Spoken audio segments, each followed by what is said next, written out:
जय गुरुदेव। सतगुरु की महिमा अनंत, अनंत किया उपकार। लोचन अनंत उघाड़िया, अनंत दिखावन हार। लोचन अनंत उघाड़िया, अनंत दिखावन हार।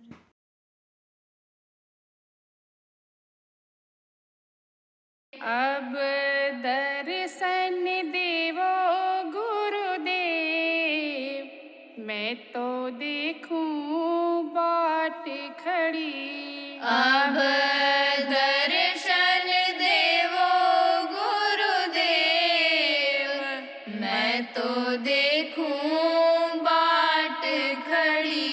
आवन आवन कह गए मेरे, कर गए बोल अनेक। आवन आवन कह गए मेरे, कर गए बोल अनेक। गिनते गिनते घिस गए मेरे अंगुलियों की रेख। गिनते गिनते घिस गए मेरी अंगुलियों की रेख। अब दर्शन देवो गुरुदेव, मैं तो देखूं बाट खड़ी। अब दर्शन देवो गुरुदेव, मैं तो देखूं बाट खड़ी। कागज नाही स्याही नाही, कैसे लिखूं लेख। कागज नाही स्याही नाही, कैसे लिखूं लेख। पंछी भी वहाँ जावे नाही, अब कैसे भेजूं संदेश। पंछी भी वहाँ जावे नाही, अब कैसे भेजूं संदेश। अब दर्शन देवो गुरुदेव, मैं तो देखूं बाट खड़ी। अब दर्शन देवो गुरुदेव, मैं तो देखूं बाट खड़ी। राह देख कर थक गई अखियाँ, आया ना संदेश। राह देख कर थक गई अखियाँ, आया ना संदेश। अब तो विनती सुन लो स्वामी, करो न इतनी देर। अब तो विनती सुन लो स्वामी, करो न इतनी देर।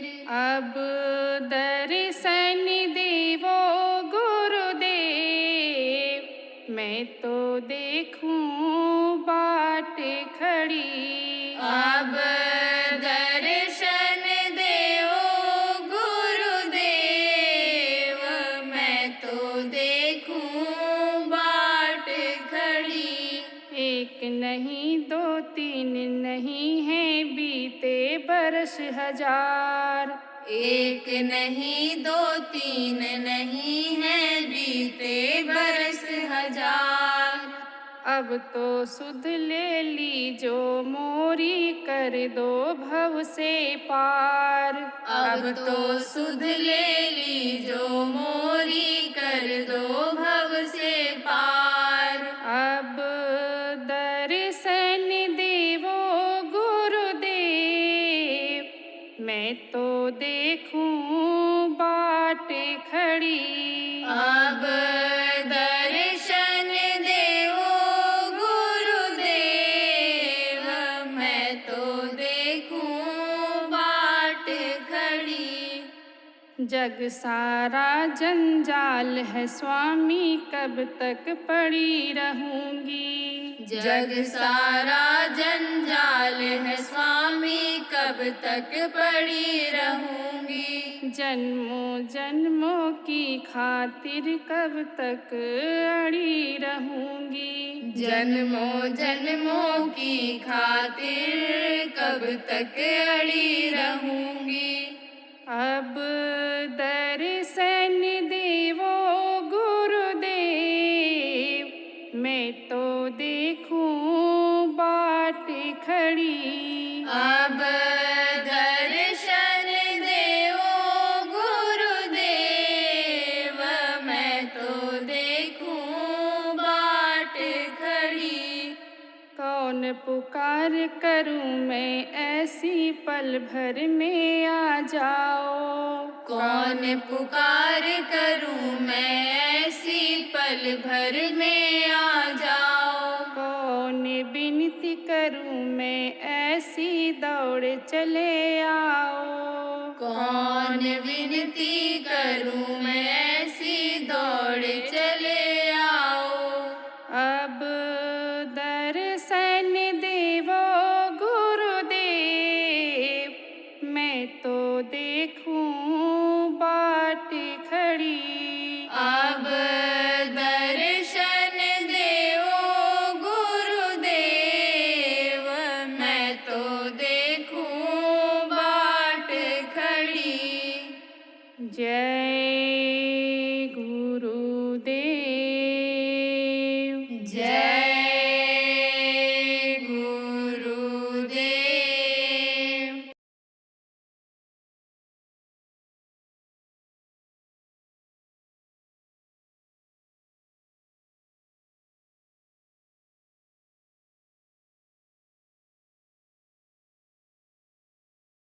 अब देखो प्रेम, जैसे कथा भागवत होती है तो उसमें ये जो विद्वान लोग हैं वो सुनाते हैं। क्या सुनाते हैं कि पूरी करोगे तो स्वर्ग जाओ और पाप करोगे तो नरक जाओगे, इसलिए पाप मत करो, पूरी करो। लेकिन मान लो पाप अगर शरीर से बन ही गया है तो वो कैसे कटेगा, नरक न जाना पड़े, तो वो जानना जरूरी है। नहीं तो नरकों में तो जाने पड़ेगा। पाप किससे कटेगा, पाप कैसे कटेगा, कैसे नरक नहीं जाना पड़ेगा, तकलीफ कैसे दूर होगी, जो गलती बन गई जिसकी सजा मिल रही है वो तकलीफ कैसे दूर होगी, इसको जानना जरूरी है। इसलिए जानना जरूरी है। इस समय देखो घर घर बीमारी, घर घर लड़ाई झगड़ा, घर घर वैमनस्यता, द्वेष, टेंशन, रुपया पैसा बहुत कमाते हैं, बरकत नहीं होती। तो सच पूछो तो सब दुखी हैं। जिनके पास कोठी है, बंगला है, गाड़ी घोड़ा पर चलते हैं, पैसे वाले आदमी हैं, आप तो समझते होगे अच्छा खाते हैं, अच्छा पहनते हैं, अच्छे गाड़ी घोड़ा पर चलते हैं, अच्छे मकान में रहते हैं, ये बहुत सुखी होंगे। लेकिन सुखी नहीं है, उनको दिमागी टेंशन है, नींद उनको जल्दी नहीं आती है। आप तो गांव के लोग दिन में काम करते हो, शाम को खा करके, और जो भी भगवान का नाम आपको किसी ने बता दिया है उस नाम को याद करके सो जाते हो। लेकिन उन बड़े आदमियों को नींद की गोली खानी पड़ती है, और कुछ लोगों को तो भी जल्दी नींद नहीं आती है, तो बहुत परेशान। तो देखा सारा संसार दुखी। महात्माओं ने जब देखा अपने अंदर की आंख से, दिव्य दृष्टि से, तब उन्होंने कहा सारा संसार दुखी है, सुखी कौन है।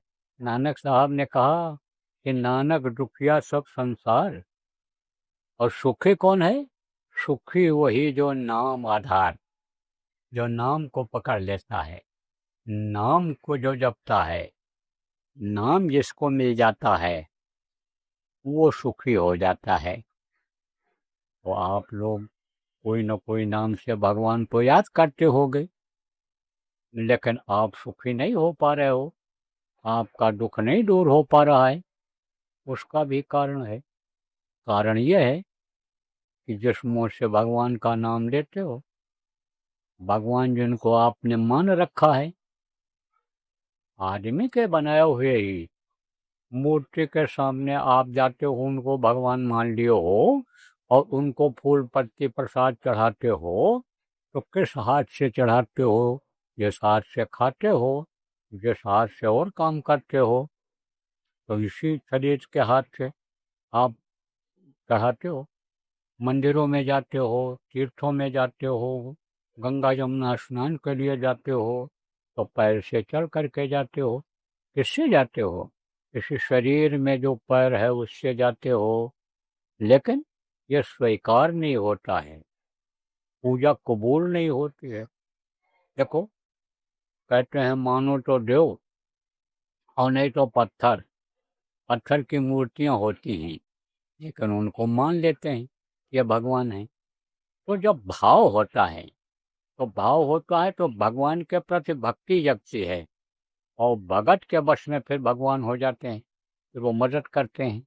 लेकिन ये ऐसा क्यों नहीं हो रहा है? क्योंकि उनको पूजा उपासना कबूल नहीं करते हैं, आपकी स्वीकार नहीं करते हैं। क्यों? इसलिए कि शरीर आपका गंदा है। किसी मंदिर में आप जाओ और एकदम मैला कुचैला लगा करके शरीर पर जाओ, मैला यही कीचड़, लैट्रिन, पेशाब, यही सब मैला मैला कहलाता है। उसको शरीर में लगा लो या कपड़े के ऊपर लगा लो, कीचड़ में गिर जाओ, नाली में गिर जाओ और पूरा उसमें लग जाए शरीर में, तो मंदिर में कोई घुसने देगा? नहीं देगा। कहेगा जाओ पहले नहा धो के आओ, कपड़ा बदलते, नहीं भगवान नाराज हो जाएंगे। तो शरीर आप पे समझो साफ करके तब जाते हो, तो कहोगे भाई शरीर की सफाई तो हम रखते हैं, मंदिर जाने से पहले नहाते धोते हैं, कपड़ा बदलते हैं, तब हम मंदिर में जाते हैं। लेकिन ये तो बाहर की सफाई है ना। जैसे कपड़ा गंदा हुआ तो भी गंदे माने जाओगे, कपड़ा उतार दोगे तो ये अंदर में ये जो यानी चमड़ियाँ हैं ये गंदी रहेंगी तो भी तो गंदे माने जाओगे। अब मान लो यहाँ कालिख लगी है, कुर्ता आपने पहन लिया तो छिपा रहेगा ना, लेकिन बदबू आएगी उसकी। लेट्रिन है, लेट्रिन में बदबू आती है। जैसे मान लो मांस सड़ा हुआ है, कोई चीज़ सड़ी हुई है और बदन में अगर लगी है तो ढका तो रहेगा, लेकिन बदबू आएगी कि नहीं आएगी? ऐसे ही अंदर में, जैसे कपड़े के अंदर ये हाथ था आपका, पैर था, ऐसे अंदर में गंदगी होती। तो अंदर और बाहर कहीं भी गंदगी रहे तो बहुत बदबू किसी की आती हो, शरीर से लेट्रिन की बदबू आती हो और मांस सड़ने की बदबू आती हो, तो भी जल्दी लोग नहीं जाने देते, कह रहे बदबूदार आदमी है यहाँ मत बैठो, बैठने नहीं देते नज़दीक। तो सफाई जरूरी होती है। किसकी सफाई? अंतरात्मा की। अब ये गंदा कैसे होता है? यही खान पान से गंदा हो जाता है। तो मनुष्य का भोजन है, उसको छोड़ करके और जानवरों का, पक्षियों का भोजन जब आदमी खाने लगता है तब गंदगी अंदर में जमा होने लग जाती है। देखो, जैसे डॉक्टर लोग कहते हैं भाई इनका सांस फूल रहा है और इनको तकलीफ बढ़ रही है, तो इनको कह दो कि तेल घी की बनी चीज़ खाना बंद कर दें। कोलेस्ट्रॉल जमा हो रहा है। कोलेस्ट्रॉल किसको कहते हैं? चिकनी चीज़ें जब इकट्ठा हो जाती हैं, यानी नसों में, यानी रक्त संचार कम हो जाता है, तब वो कहते हैं ये चीज़ इनको बंद कर दो, ये चीज़ इनको मत देना। ऐसे ही गंदगी अंदर में जमा हो जाती है इन चीज़ों के खाने से। जो कुत्ता, बिल्ली, शेर के लिए कुदरत ने, प्रकृति ने बनाया है, क्या बनाया? मांस। उनके लिए मांस बनाया है। वो मांसाहारी होते हैं, उनकी पहचान अलग होती है। मांसाहारियों की आंखें चमकीली होती हैं। उनके बच्चे यानी जब पैदा होते हैं तो कई दिन के बाद उनकी आँख खुलती है। शाकाहारियों के बच्चों की आँखें भी खुल जाती हैं, वो बोलने भी लगते हैं, बच्चा देखो मनुष्य का, और रोने चिल्लाने लगता है, लेकिन वो बाद में आवाज़ लगाते हैं और पसीना नहीं होता। उनके बच्चे जल्दी बन करके तैयार हो जाते हैं। मांसाहारी जो जानवर होते हैं उनका नाखून नुकीला होता है और आप ये समझो दांतें भी उनकी निकली हुई रहती हैं कि पहचान हो जाए। देखो, जैसे ये सींग वाले जानवर हैं, आप किसको मारते हैं? कुछ कहा जा सकता है? और ये जो खिलाता है, जो उसको बांधता छोड़ता है, उसी के ऊपर नाराज होकर के कभी कभी हमला कर देता है। बैल भैंसा हमला कर देता है, भैंस हमला कर देती है, मार देती है। तब कहा गया भाई अब पहचान है कि सींग वाले जानवरों से बच करके रहो, हमेशा होशियार रहो, सेवा भी करो, काम भी लो उनसे, लेकिन उनसे ज़्यादा प्यार मत करो। कुत्ते हैं, कुत्ता को पालते हैं लोग, और कुत्ता बड़ा प्यार करता है वो अपने मालिक से, लेकिन जब नाराज हुआ नोट डालता है, नोट लेता है। कहा गया कि भाई जिसके दांत निकले हुए हों होशियार रहो, हाथी के ऊपर सवारी करो और चले, और हाथी को खिलाओ, सहलाओ, नहला धुला दो, कोई फर्क नहीं पड़ता। लेकिन जब नाराज हो जाएगा हाथी, ओ उठा उठा के पटकेगा सूर से। तो ये सब कुदरत ने बना दिया। कुदरत किसको कहते हैं? प्रकृति, जिनको आप भगवान कहते हो, उन्होंने सब बना दिया है। तो कुल मिला करके ये समझो कि मनुष्य को मांस नहीं खाना चाहिए, मछली नहीं खाना चाहिए, अंडा नहीं खाना चाहिए, क्योंकि इसमें जीव होते हैं, और जीव हत्या प्रेमियों बहुत बड़ा पाप होता है। तो जीव हत्या करके पेट नहीं भरना चाहिए। मनुष्य के लिए ये जो जड़ चीज़ें बनाई गई, ये जो धान गेहूं चना ज्वार बाजरा मक्का जो ये बनाया गया, ये जो प्रकृति ने फल फूल बनाए, इसको खाना चाहिए, शाकाहारी रहना चाहिए। शाकाहारी रहोगे तो अंदर गंदगी जो यानी जमा होती है नहीं जमा होगी, अंतरात्मा साफ रहेगी, निर्मल रहेगी। तो कहा ना, निर्मल मन जन सो मोहि पावा, मोहि कपट छल छुद्र न भावा। यानी समझो निर्मलता उसको बहुत पसंद है ना, दीनता उसको बहुत पसंद है। किसको? भगवान को, प्रभु को। दीन देख कर करे निबेरा, जो है सच्चे मन से हेरा। तो सच्चा मन किसका होता है? जो शाकाहारी नशा मुक्त होते हैं, जो धार्मिक होते हैं, सत्य हिंसा परोपकार सेवा रूपी धर्म को धारण किए रहते हैं, उनके अंदर दीनता रहती है, उनके अंदर में बदलाव रहता है, इंसानियत जिसको कहते हैं वो रहता है। तो उस पर बहुत ज़्यादा दया करते हैं। तो गांव के सीधे साधे लोग, आप समझ लो, जो लोग मांस खाते हो, मछली खाते हो, अंडा खाते हो, आप छोड़ दो, उससे आपका भारी नुकसान है। बीमारियां इसीलिए नहीं हट रही हैं, छूट रही हैं, क्योंकि ये खून बेमेल हो जाता है। खून बेमेल हो जाता है। बेमेल किसको कहते हैं? बच्चा जब पैदा होता है तो उसका खून शाकाहारी रहता है, शुद्ध रहता है, और जब मांस कोई खाता है उसका खून बनता है तो मिलावट हो जाती है, उसी से बीमारी हो जाती है। जैसे शुद्ध तेल सरसों का खाओ तो आराम से हजम हो जाएगा, और अगर उसमें मिलावट है तो दस्त आने लगेगा, लीवर खराब होगा, बुखार आएगा, सिर दर्द होगा, तरह तरह की परेशानी होती है। तो अब आप समझो कि इसी तरह से यानी इसको टोटल सब मिला करके समझ लो कि इसको साफ सुथरा रखना है। मांस नहीं खाना है, मछली नहीं खाना, अंडा नहीं खाना है, और शराब जैसे तेज नशे का सेवन नहीं करना है। आप ये जब नहीं करोगे तो तकलीफों में यानी बीमारियों में तो तब भी राहत मिल जाएगी। आपको जो बताया, कम खाओ और गम खाओ, इससे आपको राहत मिल जाएगी। और आप समझो प्रेमियों कि तकलीफ आपकी धीरे धीरे चली जाए, और आप जो वादा करके आए हो, जिसके लिए अभी प्रार्थना आपने किया कि माँ के गर्भ में वादा करके आए कि सुमरूंगा मैं नाम तुम्हारा, उस नाम को जब आप सुमिरोगे, जिसको भूल गए हो, तब आपकी मुक्ति हो जाएगी, मोक्ष हो जाएगा। फिर जन्म मरण से छुटकारा पा जाओगे, फिर इस दुख के संसार में आना नहीं पड़ेगा। अब जो नए लोग आए हो, आपको बता दूं, मुक्ति मोक्ष कहोगे क्या चीज़ होती है? शमशान घाट पर जाओ तो कहीं कहीं पर लिखा हुआ रहता है मुक्ति धाम मोक्ष धाम। मुर्दा लेकर के कोई जाता है और जलाने में समय लग गया तो वापस लाता है? नहीं लाता है। कहता है इनको मुक्ति दिला करके ही हम वापस जाएंगे।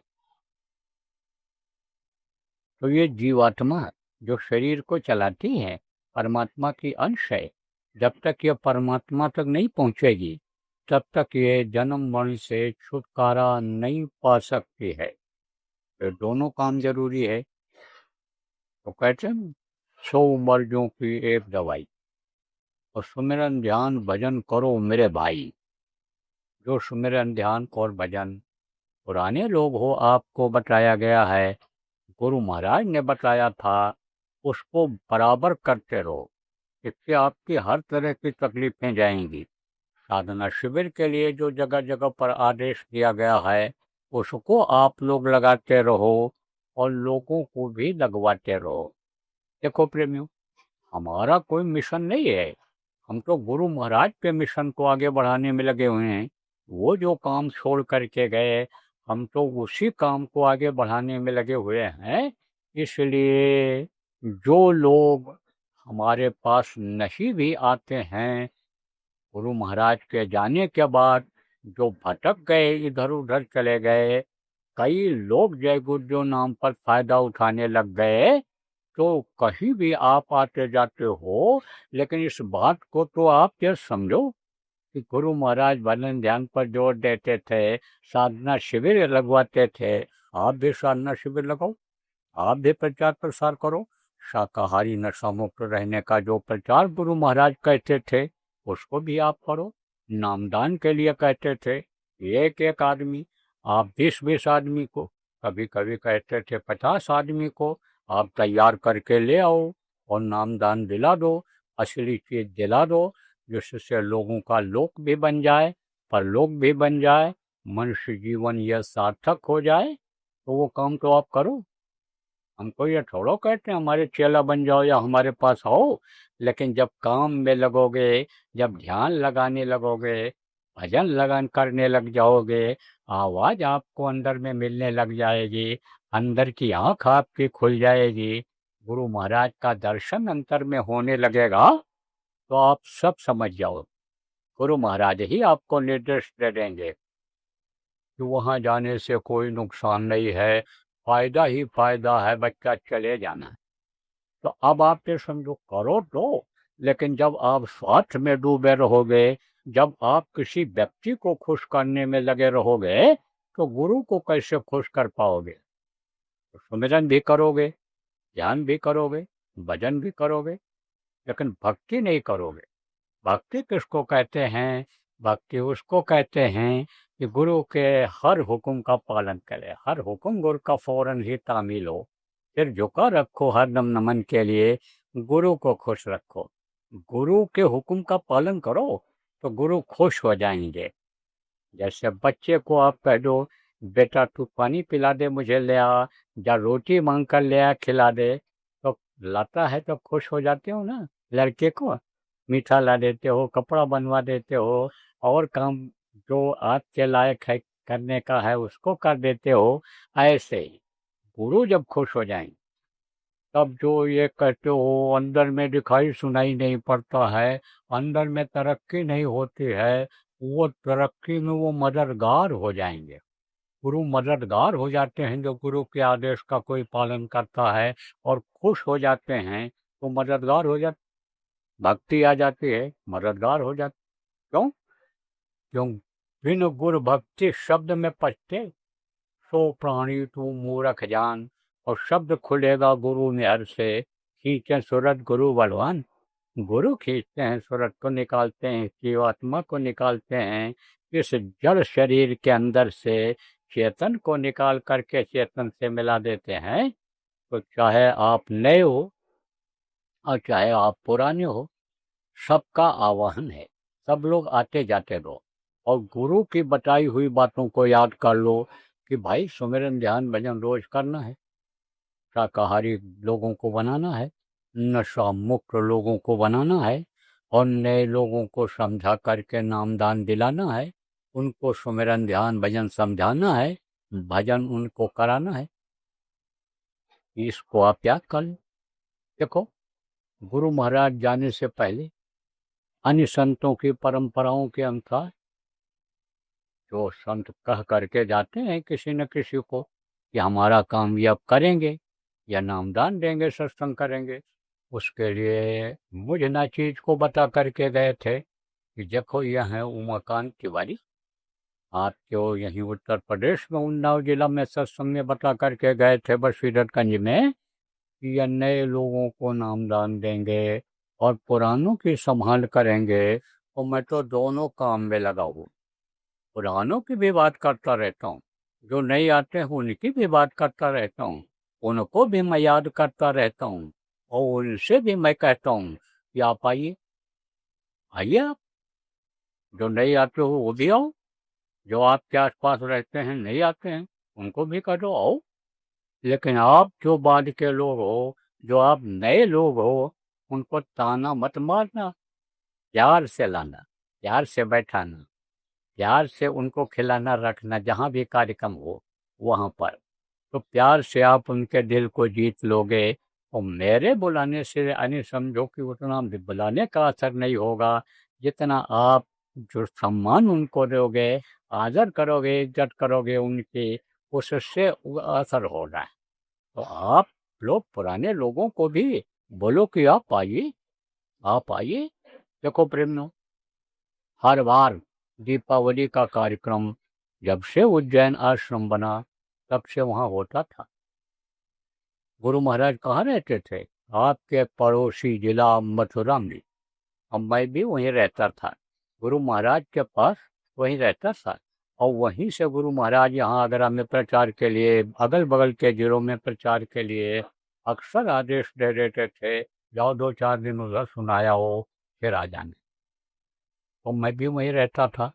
लेकिन अब बहुत से लोगों को मालूम है कि झगड़ा झंझट के कारण जब वो चले गए तो लालच हुई लोगों को, तो उसके झगड़ा झंझट पैदा होता, तो उसको छोड़ करके चला गया, उज्जैन में आश्रम बनाया। तो उस आश्रम से ही अब सब जगह प्रचार प्रसार और काम किया जा रहा है। और भी आश्रम जगह जगह बन गए अब तो गुरु महाराज की दया से जहाँ जहाँ जरूरत है वहाँ वहाँ वो काम होता चला जा रहा है। तो हर साल दीपावली यानी समझो वहीं पर मनाई जाती थी दिवाली, कहाँ? उज्जैन। लेकिन इस वर्ष बावल में, जहाँ आप कुछ लोग सेवा करने जाते हो, जहाँ आप लोगों के सेवा सहयोग से गुरु महाराज का चिन्ह, गुरु महाराज का मंदिर बन रहा है, विशाल मंदिर बन रहा है, तो वहाँ पर होगा, बावल में होगा। रेवाड़ी जिला पड़ता है जो हरियाणा प्रांत में है। दिल्ली से जो सड़क जाती है जयपुर को, मुख्य सड़क उसी पर है, तो वहाँ पर होगा।